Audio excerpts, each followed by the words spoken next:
नमस्कार बंधुरा आज के आमी एकदम अनुष्ठान बाड़ीर मतो सम्पूर्ण निरामिष इचड़ेर रेसिपि आपनादेर संगे शेयर करब। तार जन्य एखाने आमी 500 ग्राम इचड़ निये निয়েছি। इचड़टाके परिष्कार करे केटे निয়েছি। এই আপনারা যে কোনো নিরামিষের দিনে এই ইচড়ের রেসিপিটা বানিয়ে ফেলতে পারেন। গরম ভাত রুটির সঙ্গে খেতে কিন্তু অসাধারণ লাগে। এই রকম যদি নিরামিষ ইচড়ের রেসিপি থাকে তাহলে তো মাছ মাংস কোনো কিছুর দরকার পড়বে না। প্রথমে আমি ইচড়টাকে সিদ্ধ করে নেব। তার জন্য একটা প্রেসার কুকার নিয়ে নিয়েছি। প্রেসার কুকারের মধ্যে দিয়ে দেব ইচড়টা।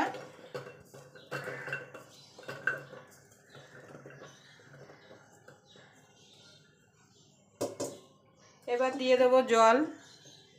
দেখুন বন্ধুরা জল দিয়ে দেব, খুব বেশি জল দেব না।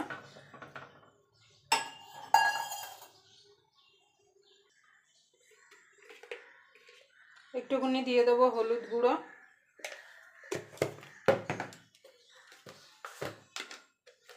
একটুখানি দিয়ে দেব নুন,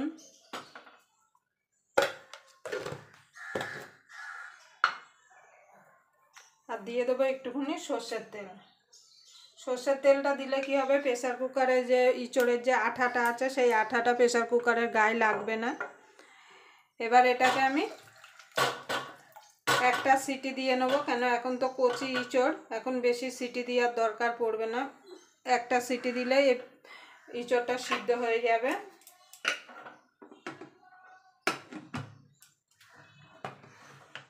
আমি একটা সিটি দিয়ে ফিরে আসছি।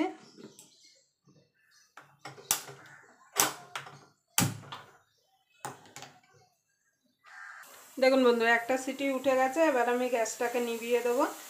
তারপর প্রেসার কুকারটা ঠান্ডা হলে তারপর খুলবো। দেখুন বন্ধুরা এখানে ইচড়টা আমার সিদ্ধ হয়ে গেছে। দেখুন খুব সিদ্ধ হয়নি। এবার আমি রান্নাটা শুরু করব। তার জন্য গ্যাস ধরিয়ে একটা কড়াই বসিয়ে দেবো।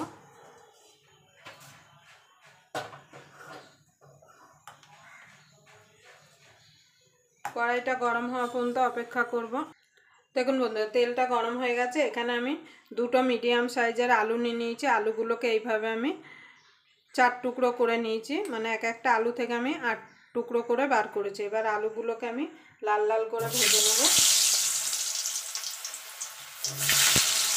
এই অনুষ্ঠান বাড়ির মতো নিরামিষ ইচড়ের রেসিপিতে একটু কিন্তু তেল মশলাটা একটু বেশিই লাগে। তো আমি খুব বেশি তেল মশলা দেবো না, একটু কমের মধ্যেই করব, যেহেতু ঘরে খাওয়া।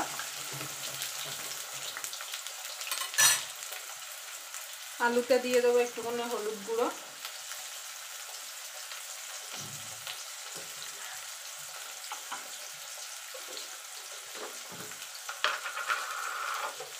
দিয়ে দেবো একটুখানি নুন,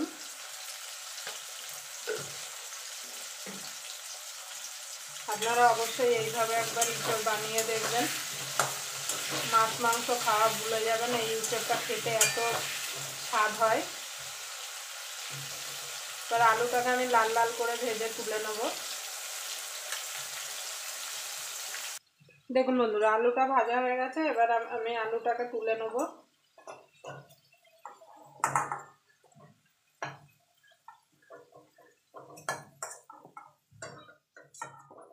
এই তেলে আমি ইচড়টা ভেজে নেব।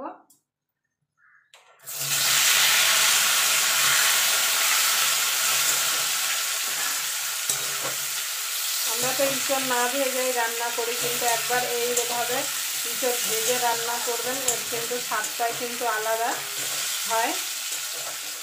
তো ইচড়টাকে একটু আমি ভাজা ভাজা করে নেব, খুব ভাজবো না, মিনিট খানিক একটু নাড়াচাড়া করে নিলেই হবে। দেখুন বন্ধুরা ইচড়টা ভাজা ভাজা হয়ে গেছে। এবার ইচড়টাকে আমি তুলে নেব।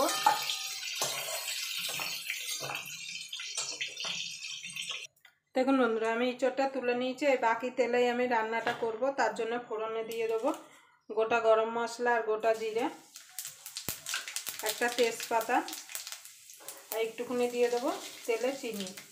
তেলে চিনিটা দিলে কি হয়, রান্নার কালারটা খুব সুন্দর আসে। এবার ফোড়নটা একটুখানি ভাজা ভাজা করে নেব।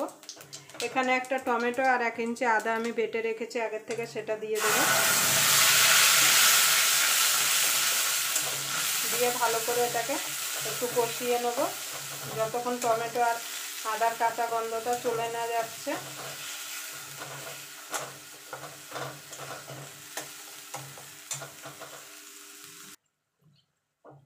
দেখুন বন্ধুরা, এখানে টমেটো আর আদার কাঁচা গন্ধটা চলে গেছে। এখানে কিছু গুঁড়ো মশলা অ্যাড করব। এখানে নিয়ে নিয়েছি হলুদ গুঁড়ো, ধনের গুঁড়ো 1 চামচ, কাশ্মীরি লঙ্কার গুঁড়ো 1 চামচ, ঝাল লঙ্কার গুঁড়ো 1 চামচ। ঝালটা আপনাদের স্বাদ অনুযায়ী দেবেন, যে যেমন ঝাল খেতে পছন্দ করেন। আর এখানে জিরের গুঁড়ো 1 চামচের থেকে একটু কম। সব গুঁড়ো মশলাগুলো দিয়ে দেবো, দিয়ে ভালো করে মিশিয়ে নেব। একটুখানি জল দিয়ে দেবো যাতে মশলাটা পুড়ে না যায়। এবার যতক্ষণ মশলা থেকে তেল না ছেড়ে আসে মশলাটাকে কষিয়ে নেব। দেখুন বন্ধুরা, মশলাটা কষানো হয়ে গেছে। এবার এখানে আমি 5-6টা কাজু একটু উষ্ণ গরম জল দিয়ে ভিজিয়ে মিক্সিতে বেটে রেখেছিলাম। আপনারা চাইলে শিলনোড়ায়ও বেটে নিতে পারেন। এবার সেটাকে দিয়ে দেবো, দিয়ে একটু নাড়াচাড়া করে নেব যতক্ষণ কাজু কাঁচা গন্ধটা চলে না যাচ্ছে। আর এটা কিন্তু একটু নাড়তে হবে, না হলে কিন্তু তলা থেকে লেগে যেতে পারে। দেখুন বন্ধুরা, স্বাদ মতো নুনটা দিয়ে দেবো। যেহেতু ইঁচড় সিদ্ধ করার সময়ও নুন দেওয়া হয়েছে, আলু ভাজার সময়ও নুন দেওয়া হয়েছে, সেই বুঝে কিন্তু এখানে নুনটাকে অ্যাড করতে হবে। দেখুন কাজুটা দিয়েও মিনিট 2 আমি কষিয়ে নিয়েছি। এবার দিয়ে দেবো আলুটা ইঁচড়টা দিয়ে আরও মিনিট 2 আমি ভালো করে কষিয়ে নেব।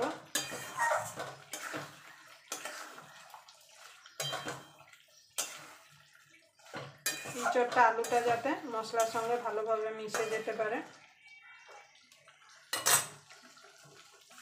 দেখুন বন্ধুরা, ইঁচড়টা আর আলুটা দিয়ে মিনিট 2 আমি ভালো করে কষিয়ে নিয়েছি। এবার দিয়ে দেবো গরম জল। আপনারা অবশ্যই গরম জল দেবেন। যে কোনো রান্নায় কিন্তু গরম জল দিলে তার স্বাদটা কিন্তু 2 গুণ বেড়ে যায়।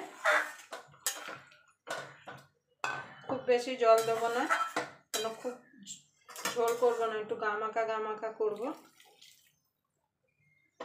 এবার এটাকে আমি ঢাকা দিয়ে মিনিট 3-4 এটাকে আমি রান্না করে নেব। নুন মিষ্টিটা আপনারা অবশ্যই চেক করে নেবেন। আমি আর মিষ্টি দিলাম না, যেহেতু তেলে চিনি দিয়েছিলাম বলে। আপনারা চাইলে পরেও চিনি দিতে পারেন।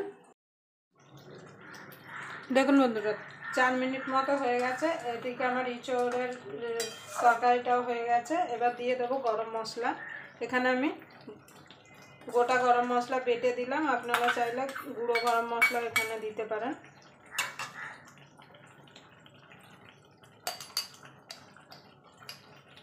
দিয়ে দেবো ঘি। যে কোনো নিরামিষ রান্নায় কিন্তু ঘি দিলে তার স্বাদটা কিন্তু ভালো হয়। এবার ভালো করে মিশিয়ে নেব।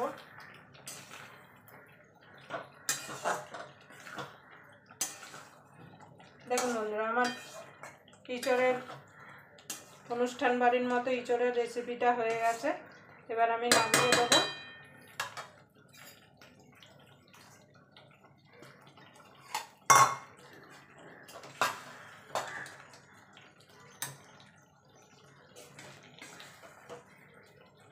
আবার আপনাদের সঙ্গে কোনো নতুন রেসিপি নিয়ে দেখা হবে। ততক্ষণ পর্যন্ত আপনারা ভালো থাকবেন, সুস্থ থাকবেন।